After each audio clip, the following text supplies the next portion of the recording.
বাইকৰ প্ৰচণ্ড খুন্দাত গুৰুতৰভাৱে আহত কৃষক মুক্তিৰ নেতা বিদ্যুৎ শইকীয়া। মূৰ পিঠি ভৰিত আঘাত পোৱাৰ লগতে শৰীৰৰ ভিতৰ ভাগত আঘাতপ্ৰাপ্ত হৈছে কৃষক মুক্তিৰ নেতা বিদ্যুৎ শইকীয়া। মেৰাপানীৰ নাজান চুকত এখন সভা অনুষ্ঠিত কৰি ৰূপকলীয়া চুকৰ এগৰাকী কৰ্মীৰ ঘৰত চাহ খাবলৈ সোমাই ৰাস্তালৈ আহি ফোনত কথা পাতি থাকোঁতেই এখন তীব্ৰবেগী বাইকে খুন্দা মাৰে বিদ্যুৎ শইকীয়াক। বাইক চালকগৰাকী আহত হয় আৰু বৰ্তমান গোলাঘাটৰ শ্বহীদ কুশল কোঁৱৰ অসামৰিক চিকিৎসালয়ত চিকিৎসাধীন কৃষক নেতা বিদ্যুৎ শইকীয়া।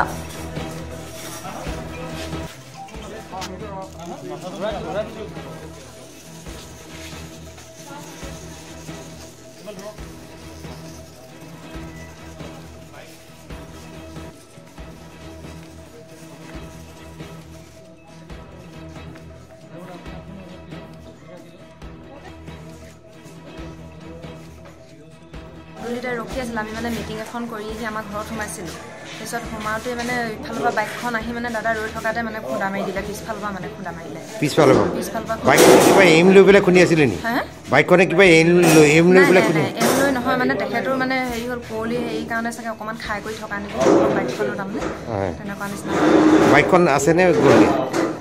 আমি সেইবিলাক একো নাচালোৱে, মানে দাদাকে ল'ৰালৈকে লৈ পিনি মানে আমি হস্পিটেল প্ৰথমতে মেৰাপানী নিছিলে? প্ৰথমতে মেৰাপানীত দেখুৱালোঁ, তাৰপিছত এতিয়া গোলাঘাট পঠালে। মেৰাপানী কি ক'লে ডাক্তৰে? মেৰাপানী ডাক্তৰে কি ক'লে? মেৰাপানী ডক্টৰে চালে, চাই মেলি গোলাঘাটলৈ নিবলৈ ক'লে, চিটি স্কেন কৰিবলৈ। তাত বেজি চেজি দিলে, ড্ৰেছিং কৰিলে। বেজি চেজি দি পঠিয়াইছে? বেজি। এই কোন জেগাৰ ঘৰ? মোৰ ঘৰ চাউদাং পথাৰ। আৰু এওঁ? ফকাটিং গোৱালগাঁও।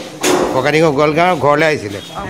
ঘৰলৈ মানে মিটিং কৰি মানে আমাৰ ঘৰত সোমাই পিনি মানে আমাৰ ঘৰৰ পৰা তাৰপিছত ঘৰলৈ আহিলে হয় আৰু। তাৰপিছত তেনেকুৱাতে মানে ফোনটো কৰিবলৈ পদূলিত ৰখি থাকোঁতে, আপোনাৰ পদূলিত ৰখি থাকোঁতে? হয়, মোৰ পদূলিত ৰখি থাকোঁতে মানে গাড়ীখনে খুন্দা মাৰিলে। আপুনি সংগঠনৰ মানুহ? হয়। কৃষক মুক্তি নে ছাত্ৰ মুক্তি? কৃষক মুক্তি। নামটো কি আপোনাৰ? সংগীতা ঠেঙাল। আপুনি চিনি পায় নেকি? পাওঁ, মই চিনি পাওঁ। কোন জেগাৰ? সেইজন কি কয়, এডোখৰ টেলেঙাবাদ বুলি কয়। ৰজাপুখুৰী? ৰজাপুখুৰীৰ ওচৰে মানে, ৰজাপুখুৰীৰ পৰা অকণমান গৈ থাকে। নামটো জানে নি তেওঁ?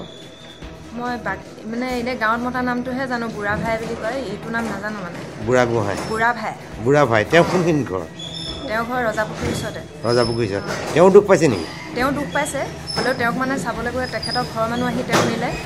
আমি আমাৰ দাদাক আনি পিনি আকৌ আমি হস্পিটেললৈ আনিলোঁ। মিটিংখন আমি নাওজান চুকত কৰিছিলোঁ। মানে মেৰাপানী নাওজান চুক? হয়, মেৰাপানী কলাক্ষেত্ৰৰ ওচৰত কৰিছিলোঁ। তাৰপৰা মানে আমি দক্ষিণ দেশীলৈ গ'লোঁ। দক্ষিণ দেশীটো তাৰমানে তাতে মিটিং কৰি মেলি আহি আমাৰ ঘৰত সোমালোঁ চাউদাং পথাৰত। চাউদাং পথাৰত সোমাই তাৰপিছত চাহ খাবলৈ মানে লওঁতে মানে দাদা পদূলিত কথা পাতি আছিলে। মাতিবলৈ কৰোঁতে তাৰমানে সেই সময়তে মানে শব্দ এটা শুনি তাৰমানে দৌৰি গ'লোঁ আমি। শব্দটো শুনি দৌৰি গ'লোঁ। তাৰপিছত শব্দটো শুনি দৌৰি গৈ দেখিছোঁগৈ মানে দাদা। তাৰপিছত ল'ৰালৈকে ধৰি মেলি আনি আমি আকৌ ধুৱাই মেলি আকৌ হস্পিটেললৈ আনিলোঁ। ঘৰৰ মানুহক খবৰ দিলোঁ। এতিয়া ককাইহঁত আহিলে, ককাইহঁত আহি হস্পিটেলত মেৰাপানী হস্পিটেলৰ পৰা এতিয়া যেনে গোলাঘাটলৈ আনিছে, আমাৰ লগতে আহিছোঁ।